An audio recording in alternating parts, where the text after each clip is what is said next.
Ning, yun tuloy nakasanayan na tawagin dun, Ning. Ganun. Pero totoo yun, na ano yung benta. Thank you so much, sis. Isang beses lang, kumbulsyon. Yun yung hindi naranasan ng anak ko yung kumbulsyon. Thanks God kasi yung pamangkin ko na kumbulsyon, naapektuhan yung utak niya, na late siya magsalita. Mm. Kasi pati yung kuya ko nga nakumbulsyon yun pero naagapan. Nandun ako mismo yung nakumbulsyon yung pamangkin ko. As in, nangitim na. Nakala mo patay na. Nag-violet na. Halos madapa nga ako nun eh. Kasi nga katatakbo kasi kumuha ako ng sasakyan, owner, dun sa kapitbahay namin. Sabi ko, yung pamangkin ko, ano, na kumbulsyon, nangitim na, nanigas na. Yung dila talaga, ano, na lumawit na. Kasi ang kumbulsyon kasi, yung pala pagdating sa kumbulsyon, wag pala mataranta. Pagdating pala dun sa hospital, binubuhusan ng tubig. Putya, yun lang pala yung ano kasi first time din naman ako naka-encounter ng ganon. Ayan o, random. First time ko naka-encounter ng ganon kaya hindi ko rin alam yung ilan pamangkin ko, first pamangkin ko yung nakumbulsyon. Pagdating dun sa hospital, may lagnat pala, binubuhusan ng tubig yung ulo ng malamig na yelo. Sabi ko, ganun lang pala yun. Pero yung anak ko never na nagkakumbulsyon. Kaya sinasabihan ko siya ngayon na ngayon ayaw niya na ng yung Sis Gina, gumaganda pag, pag may sakit.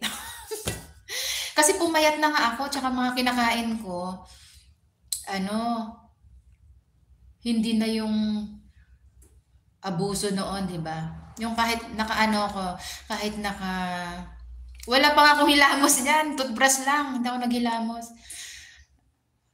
Kahit yung noon, di ba? Sis Gina, ikaw nang bobola ka. Nakabidyo ako doon.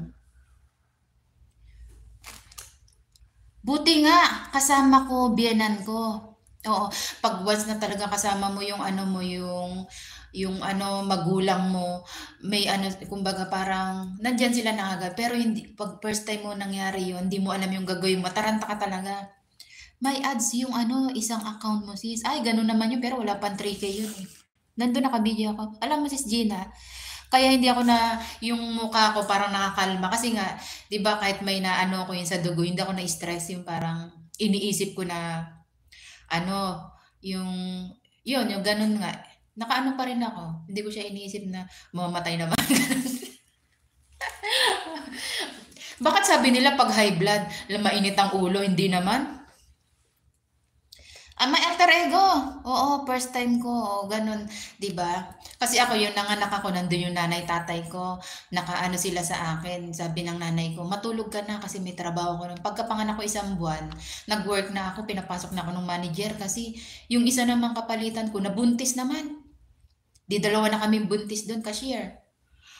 Kami yung ano doon, yung nagsasalinsinan. Ako yung sa umaga, opening, siya naman yung closing.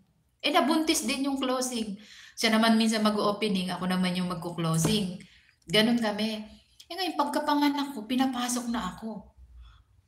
Ayun, kaya parang nabinat-binat ako nun, pero nagsuob ako. Wag kang, yun nga, hindi nga ako nagpapa-stress. Kaya nga, hindi nga, di ba, hindi nga ako nag-iisip. Akala kasi nila, di ba, kaya hindi ako makatulog. Lagi nila ako sinasabihin na, wag ka kasi mag-isip. Hindi, blanco nga yung isip ko. Pag matutulog ako, di ba, matutulog na ako. Inhale, exhale ako niyan. As in, wala akong iniisip. Ang, ang ano ko lang talaga, nagdadasal na ako na patulugin mo na ako. Sabi kong gano'n sa kanya. Sabi kong patulugin mo na ako. Kasi, para hindi na madagdagan yung ano ko, yung maging okay na yung dugo ko, ganyan. Pipikit na akong ganyan. Wala siyang pumapasok sa isip ko. Kaya ang tagal ng seremonyas ko, nakapikit lang akong ganyan. Yung isa kong cellphone, yung malaya kong cellphone, inaano ko na yun, pinapatay ko yung wifi kasi kahit naka-silent siya, nagba-vibrate siya, naririnig ko yung mga nag-pop up. Kasi dito wala na mga pop up dyan sa mail ko. Thank you. Thank you sis. I love sis love line. Sino na ba yung isa? Nag-ano dyan? Si RG. Ayan. Alter ego, thank you so much.